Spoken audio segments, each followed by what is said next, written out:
Hello everyone and good morning to the next session of Digital Days. It's the last day for this year. So my name is Silas Zorn and I will moderate this webinar today.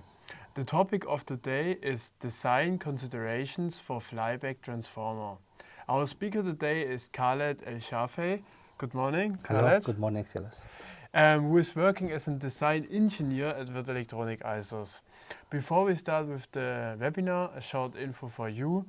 You will be mute during the webinar. This means you cannot ask us questions via your microphone, but you have the chance to ask your questions anytime via the Q&A tool. You can find this below on the right side on the question mark button. Today's webinar will be about 30 minutes long, and after that we will make the Q&A session. If we are unable to answer all your questions within this time, we will answer them via email in the next days. So last information for you. You will all receive the link to the presentation and to the recording in the next days. So now I wish you an exciting and interesting webinar, and I give it to you, Khaled. Oh, thank you, Silas. So good morning, everyone. So today we are going to talk about design consideration for the flyback. So we will dig in on the transformer design. We will get you some information about how is the design of transformer and so on. So let's start with our agenda today. So our agenda today, we will talk about what is a flyback topology. I think one of the common topology used for the switch mode power supply. And but as I see, we will talk in as a short overview. Then we will talk about also the mode of operation for the flyback topology. Then we will dig in together on the flyback transformer design considerations and how we can improve the flyback transformer characteristic. At the end, I will give you a couple of tips how to improve the AMI for the flyback from the respect of the transformer design. Okay, so I think flyback, it's a very common flyback, and this is one that used usually below to 100 watt. Reason of that, because it can provide isolations. In addition to that, the controller is not complicated and you need only few components to build the circuit. And as you can see on the right side, this is a schematic, how is the component that you need to build the flyback. And when we talk about how it works, there are only two states to work, the on state and the off state. When we're talking about the on state, that's meaning we switch on the MOSFET on the primary side, and during that time we're charging the primary side with the current and building the magnetic field. And as you can see also on the here, during that time the load will taking the current and the power from the output capacitors. And on the off state, as you can see here also, that's meaning the primary side, it's completely off, and the energy that we store inside the transformer, we have to release it to the secondary to charge the capacitor and also to deliver the power to the load. Because of this kind of behavior, a lot of time the calling the flyback is not a real transformer. As you can see, we will not transfer the energy instantaneous, but we store energy inside, or we're charging the primary during the on time, and the off time we have to release all of the energy that we store inside the core to the secondary side. And that's a reason a lot of time they call it a couple inductor instead of a real transformer or a real flyback, I would say, like transformer. Okay, so what is the advantage of the flyback topology? As you can see, the control is not complicated, and also just only few components to build the circuit. You need a MOSFET, you need a transformer or couple inductor, and the input capacitors, plus also the output diode to rectifier and the output capacitor. This is how how many components, or the component that you need to build the circuit. But the disadvantage of the flyback topology, as you can see, since we have to switch on, switch off the MOSFET, we are expected a lot of ringing or a lot of AMI issue. In addition to that, also the leakage inductance for the flyback transformer, it's very important. We have to watch it, because as we can see later on the next slide, the effect of the leakage inductance on the flyback transformer, because it can may like break down your MOSFET. In addition to that, also the efficiency of the flyback is not so high efficiency. I think typically we're talking about from 80 to 90%. There is a couple of advanced methods for the flyback, like active clamp flyback, which it will help to improve the efficiency, but still also I'm not expected something like going above to 95% out of that. Okay, then we talk about the mode of operations. We talk about how is a flyback, and now we will talk about the mode of operations. And mode of operations, there is a lot of, I think, textbook explain how the different mode of operations. Here we just only review it very quickly to understand when we design a flyback transformer, there is a different mode of operations. The first mode of operation, we call it the CCM, or continuous conduction mode. And as you can see, this is a fixed frequency. And if you look to the current, on the primary side, the current is not starting from zero, it's starting from some, like I would say, like offset here and going to the peak. And the same thing is happening on the secondary. And if you see this kind of current waveform, we call this is CCM mode. The second mode that we have for the flyback, we call it the DCM mode, or discontinuous conduction mode, and also it's a fixed frequency. And as you can see here, we start from zero, charging the primary to reaching to the peak, and the secondary starting from the peak and going to zero, and afterwards like we have to stay what you call a dead time, which like until we will start the next cycle or the next switch on of the MOSFET. The next mode that we have here, which we call it like quasi-resonant mode or valley switching mode, this is like, I would say, like it's a very common, specific when we're talking about primary side regulations, because they are able to detect when the current on the secondary reaching to the zero, and afterwards like not staying to the dead time, which we have on the DCM mode, and switching on the MOSFET afterwards.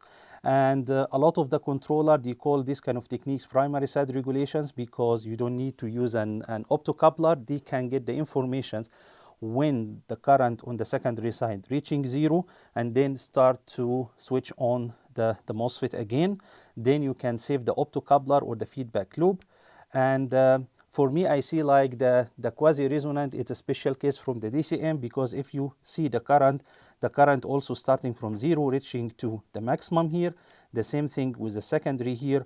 But as you can see here, if we have the waveform on the MOSFET here, or the VDS, once like the current reaching to the zero and we start to have the first valley, then the IC or the controller, they are able to detect that one, and they have to switch the MOSFET on again.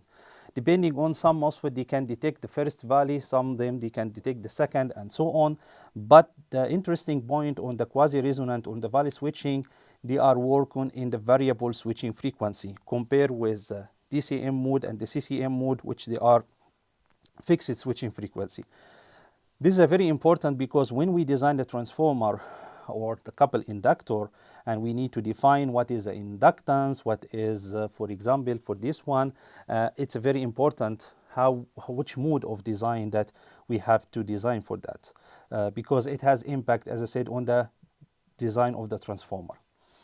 As I said, like there are a lot of textbook, they explaining about how the mode of operations and the calculations behind that.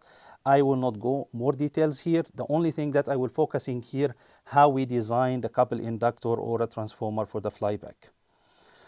One of the first important point when we design for the flyback transformer or coupled inductor, as I mentioned, as I said, we have to store energy.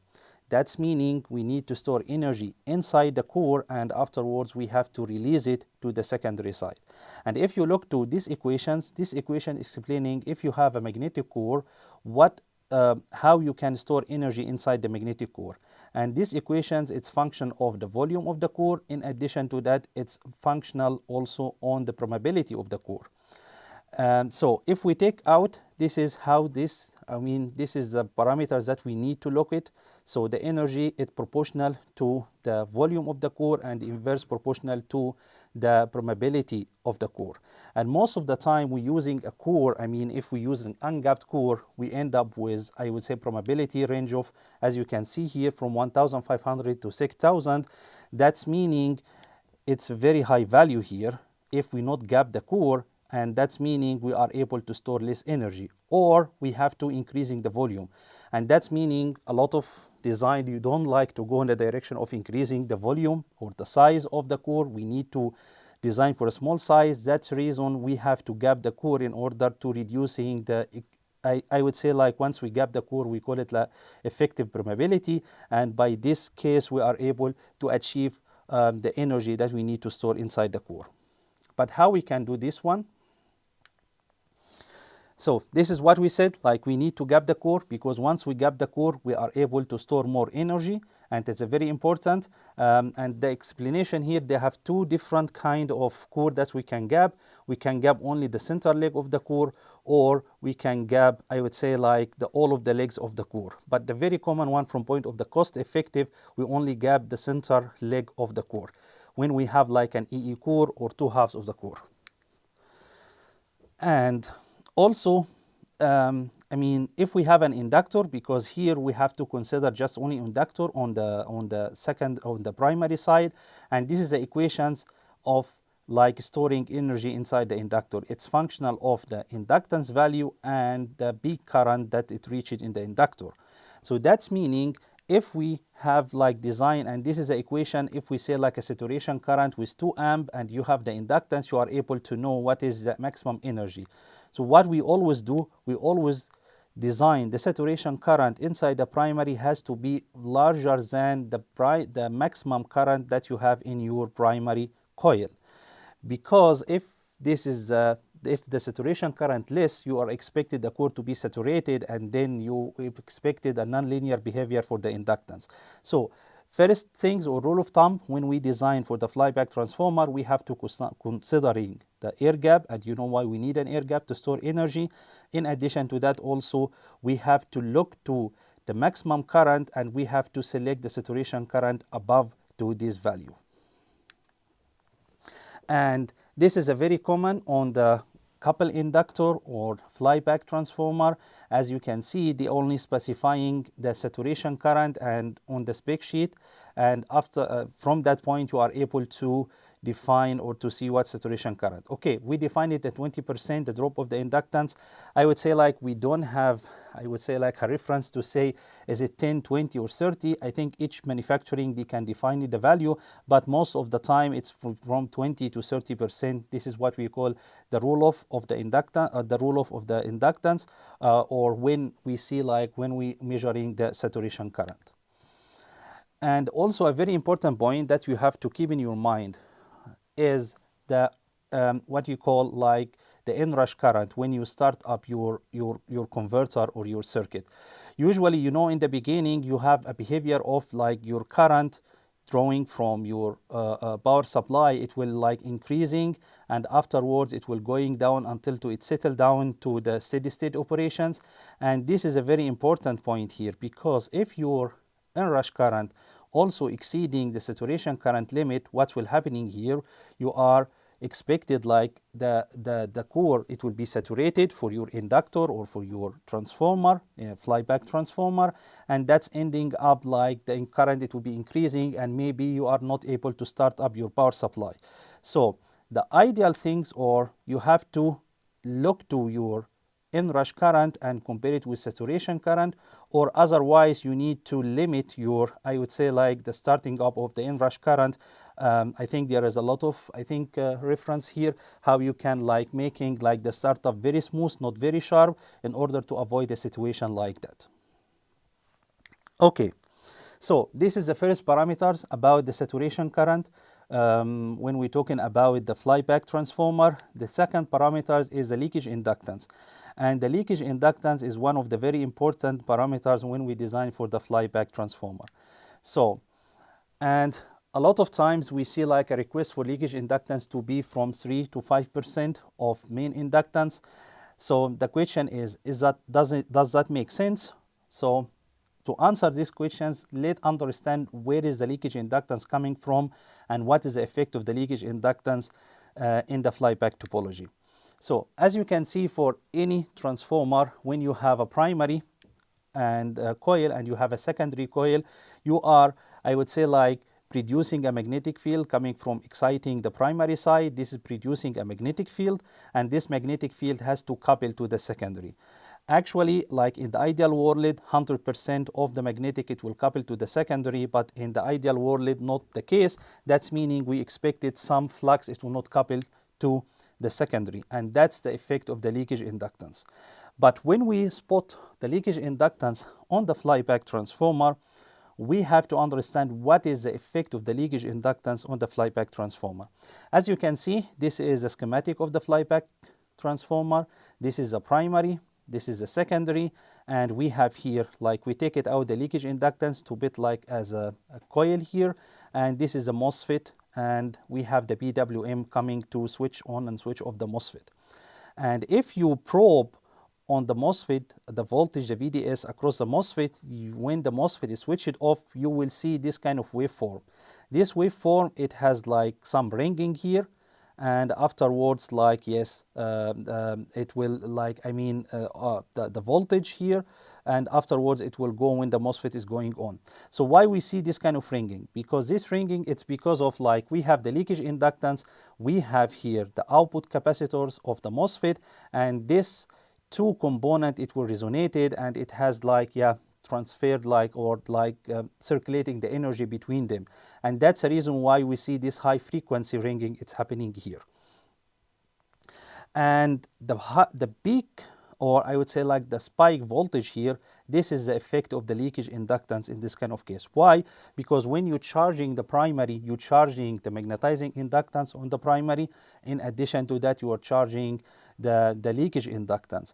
When you switch it, the MOSFET off, all of the energy stored inside the leakage inductance has to release, and has to release where? Has to release to charge the capacitors of the MOSFET here. And as I said, like, their energy, it will like go back and forwards between the leakage inductance and between the output capacitors.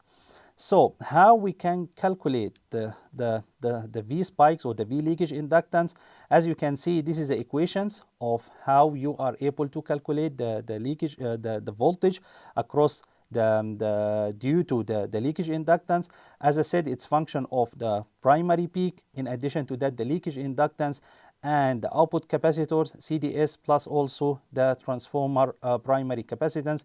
Usually this value, it's a very small compared with the VDS, compared with the CDS, and most of the time we're considering the CDS in this kind of case. Okay, so that's meaning if you have a high leakage inductance, you will end up with V spikes very high, or also and it's relevant also to the current, because if you have a low current, I would say that's meaning you are not charging the leakage inductance with high energy. That's meaning also you expected not a very high spike. So it's functional, as I said, on the primary current. In addition to that, also the value of the leakage inductance and the output capacitors of the MOSFET. Okay. Then, of course, like, and I think it's a very common if you read application note for the flyback. So explain for you how to protect your MOSFET from the leakage inductance, or I would say like the V spike. So you can using a snapper circuit, you can using RC circuit. So there is a lot of things that you can do here. Clamping circuit to just limit the voltage and not exceeding the value that rated for your MOSFET. But also what we can do, we can minimizing the leakage inductance. So the question is how we can minimize the leakage inductance. So in order to understand how we minimize the leakage inductance, we need to understand how we expected the value of the leakage inductance or leakage is coming from. As you can see here, this is, I would say like two coil. We have the primary and we have here also the secondary. We call this solenoid structure, and or this is the cross section. So the red one, this is the primary, the blue one, this is the secondary, and in between the green, let's say like the insulation and so on. And this is the equation which explaining how to calculate the leakage inductance. And as you can see from this equation, it's geometry based on the geometry of your design. So is it not something related to, I would say like the circuit, or related to what you do with the circuit? Is it based 100% on the geometry of your coil? So that's meaning If you have like, I would say like in this structure, if you have here, I would say like the red one is a primary, the blue one is the secondary. So and the same things here like with the 3 layers. So this is the 3 layers of the primary, 3 layers of the secondary. So if you try to reduce the size, or I would say the length of the coil, you are end up with a high leakage inductance compared with when you have like a flat coil. And the same thing here, sometimes we have to add some shelf tape here on the both side of the bobbin in order, for example, to meet let's say like safety or avoiding crossing between the wire. And this is also, I would say, like from point of the leakage inductance, is not good, but we have to do it to meet safety, as I mentioned, or to meet like avoid crossing between the wire.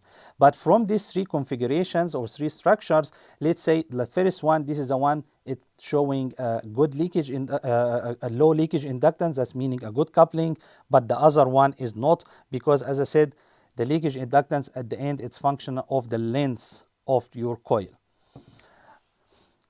Another techniques that we use in order to reducing the leakage inductance, we call like sandwich techniques. So instead of like building the primary in 4 layers, we building the primary half of the primary, and then we have the secondary, and then half of the primary. By this way, we are able to reducing the leakage inductance to 40% from this kind of constructions. But you have to keep in mind, this kind of construction, it's extra cost or extra variable, because instead of building the primary in 1 step, we have to build the primary in 2 steps. So it's a trade-off between like low leakage inductance, but you have to pay for that, or I would say like reasonable leakage inductance, but if you have a protection circuit in your converter, yeah, you can stay on the one that's without splitting. Okay, so we talk about the leakage inductance. The next parameter that we have to talk about it regarding to the flyback transformer is the AC resistance. Actually, why are we talking about the AC resistance? Because as you can see, for some mode of flyback transformer, as I explained in the beginning, one of the mode is called a DCM mode. And if you draw the current on the primary side, you will have on the secondary side, you will end up with a sawtooth waveform. And if you apply the Fourier transform for this kind of waveform, you end up with, I would say, like a fundamental component at frequency, switching frequency of this waveform, and in addition to that, you will end up with some harmonics. That's meaning we have an AC component, and we have to solve the problem of the AC component. That's mean if you take in any inductor, and you have, like, I would say, like the equivalent circuit of this inductor, the equivalent circuit is consist of, I would say, like resistors in series connected with the inductor, and this is, I would say, like the inductor impedance. So that's meaning in lower frequency, I would say, like when we talking, I would say like you are end up, I would say like the AC resistance equal to the DC resistance. But as you can see, once we increase in the switching frequency, we will see like increasing on the AC component. That's meaning we have, we have to consider, like, if we have, like, I would say, like a mode of like a DCM mode, and we are operating at a high frequency nowadays, like when we're talking about the GAN solutions, which is running, I would say, like at high frequency, or maybe like a silicon which running from 100 kilohertz, maybe to go to 200 kilohertz, and that's meaning like we are end up with a high component of the AC resistance, or that's what we have to take in our account, not only the DC resistance, because sometimes, like, yeah, we not, like a lot of people did not taking care about this one. Of course, when we're talking about, I would say, like high current application, not low current or low power applications, we have to considering the AC component in our solutions. And I will give you here one example about how is the effect of the AC resistance. Before we go to the examples, we will talking about how you measure the AC resistance, or how you modeling the AC resistance. Actually, modeling the AC resistance is not something so easy, because to dealing with AC resistance, we have to dealing with 2 phenomena. The first one is a proximity effect, which is related to when we have like 2 coil or 2 conductor close to each other like that, and the second one it's related to the switching frequency. We call it the skin depths, which related to, as I said, like once you have high frequency, your sigma here it will be very small, and this is the equations behind that. That's meaning these are two phenomena we have to considering when we're talking about the AC resistance. So to do modeling for AC resistance, there is a lot of, I would say, like tools you can be using, like finite element analysis, like Maxwell, which like you need to have your geometry, and you have to drive the current, and afterwards you are able to like get some information about how is the AC resistance. But the example that I want to give to you, how we can optimize the AC resistance in the coil, one of the solutions that it's a very common solution, we use what you call a Litz wire. The Litz wire, this is a wire which we use to optimize this kind of two phenomena. The first phenomenon, as I said, like it's the skin depths, and the skin depths, like we can solve this problem instead of using a solid wire, we can use a multi-strand of the wire, as you can see here. So that's meaning we have multi-strand, like we have to choose the size of this wire depending on the switching frequency, and just not only multi-strand, we have also to twist this wire, because twisting the wire, it will also help to reducing the effect of the proximity effect. This is the advantage of using the Litz wire, because it's twisted, plus also it contains of multi-strand of the wire. And this is the example that I want to give you for transformer for the offline flyback topology, designed for running at 100 kilohertz. And as you can see here from the board, I think the power rated, it's about 30 watt, and this is a transformer compared with the other component here. And as you can see here, this is a transformer, and this is the core around it, and which is, I would say, like a little bit not hot compared with the coil here, which is rated to 101 degrees. That's meaning we have a high losses coming inside the coil. And as I said, we are running on the DCM mode, so we expected a lot of components coming from 100 kilohertz AC component and the harmonic. So the things that we did here in order to optimize this transformer is to change to the Litz wire, and that's what you can see. We didn't change anything. The only thing that we changed from the solid strand to the multi-strand Litz wire, and what you can see here is the temperature go down from 101 degrees to a range of 64 degrees, and this is the effect of the AC resistance, and and the solutions to reducing the effect of the losses coming from the coil. Okay, so the last topic that we have today is the EMI. And as I said, like we will touch the EMI from point of the transformer structure. So we have two schematic in front of us. The one that on the left side, this is, we call, like we have the dot here connected with a switch, and the dot on the secondary side connected to the side. Or you can build the circuit also to connect the undot to the MOSFET here, and the undot to the diode here. This is, I would say, like the way to connect the transformer in your flyback in order to guarantee when the primary is charging, the secondary is off, and vice versa. But do you see any difference between the two schematic? I would say, like from point of the topology, you will not be able to see any difference. But from point of the EMI, there is a big difference between them. Why? That's what we are going to explain in the next few slides. So when you look to construction of the transformer, dot, we refer to the dot is the start of the winding. So usually here we have the dot starting in the bottom, and we have the secondary. So, and between the dot and between the secondary, we have like about 3 layers of winding. So I would say, like if you're considering this kind of connecting the transformer in your circuit, which meaning you connect the dot to the V input and undot to the MOSFET, what you will see here.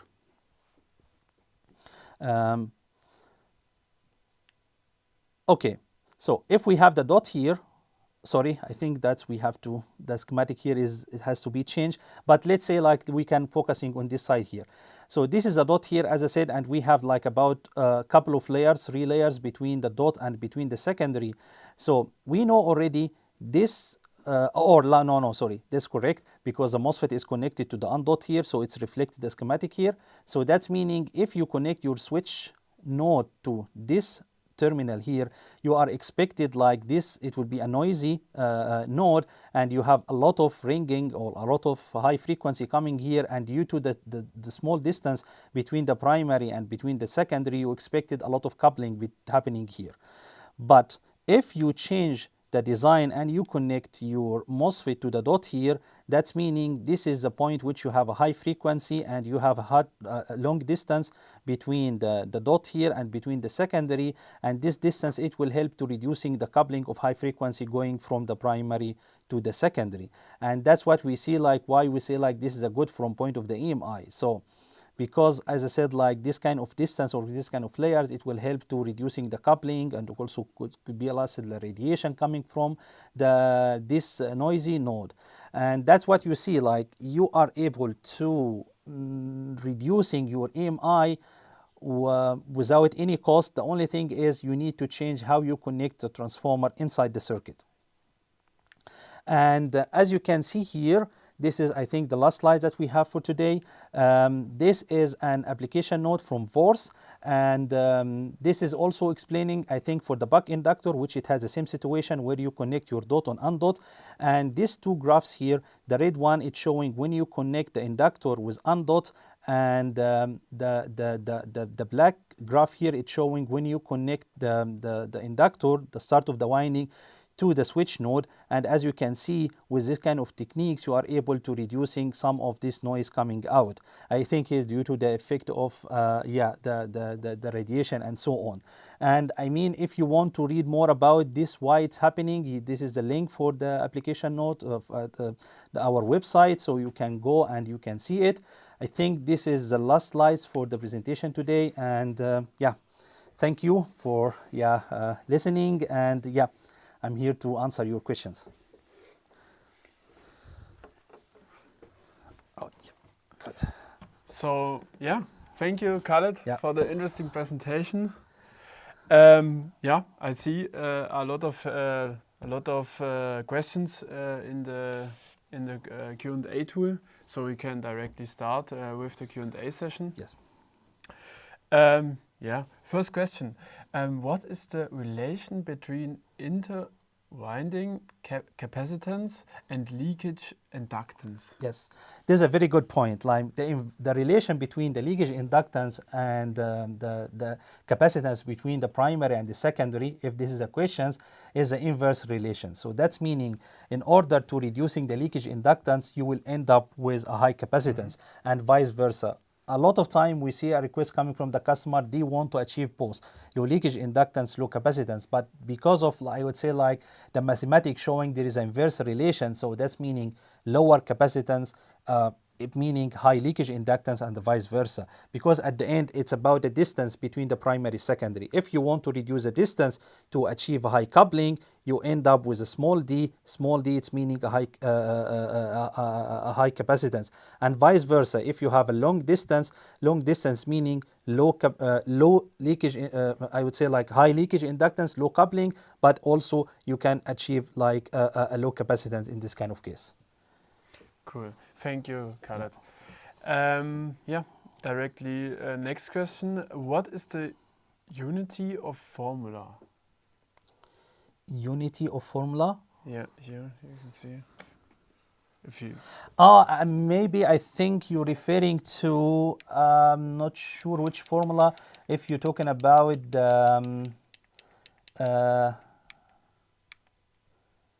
because there is a lot of formula, so I don't know which, like you're talking about the leakage inductance formula, or you're talking about the energy storing inside. I would recommend like to send us which kind of formula, because there are so many formula here, and it was not clear for me which kind of formula.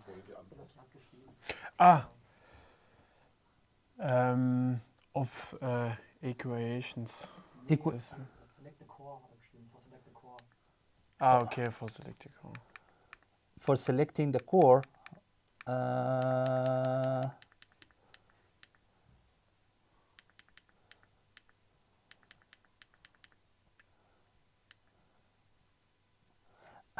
I put here, I'm not sure, this is the questions here, as you can see, the unit here in joule. So this is, I think, the one that we're showing for the core. If this is your questions, I think it's the joule. If not, just send to us, and yeah, and again, we can answer you, and they give you like the complete one with a complete unit based on that. Perfect. Yes. Okay. Yeah. I think that's better. Thank Yes. you.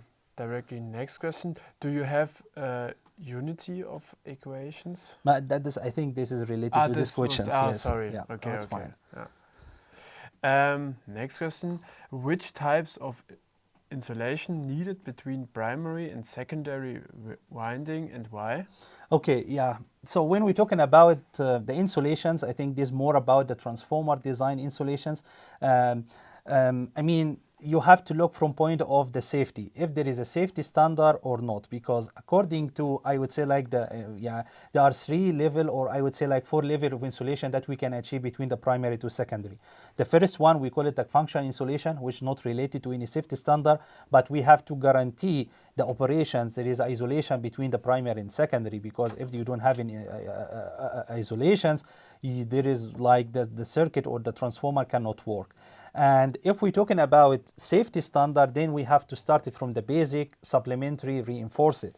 And each one, depending on your requirement, like for example, the reinforced, this is the highest one, the basic, it's the lowest one, and each one has to define what is the dielectric we have to meet, what is the creepage and the clear distance that we have to meet, and also other requirement regarding to the transformer. So in general, as I said, there are 4 levels that we can achieve, starting from functional, basic, supplementary, reinforced.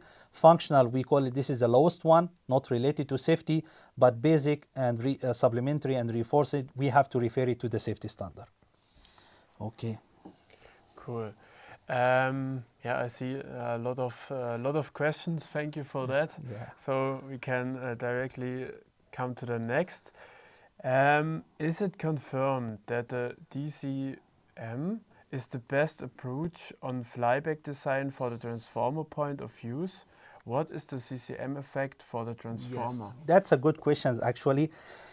I would say like is not the best and bad, because each one has advantage and disadvantage.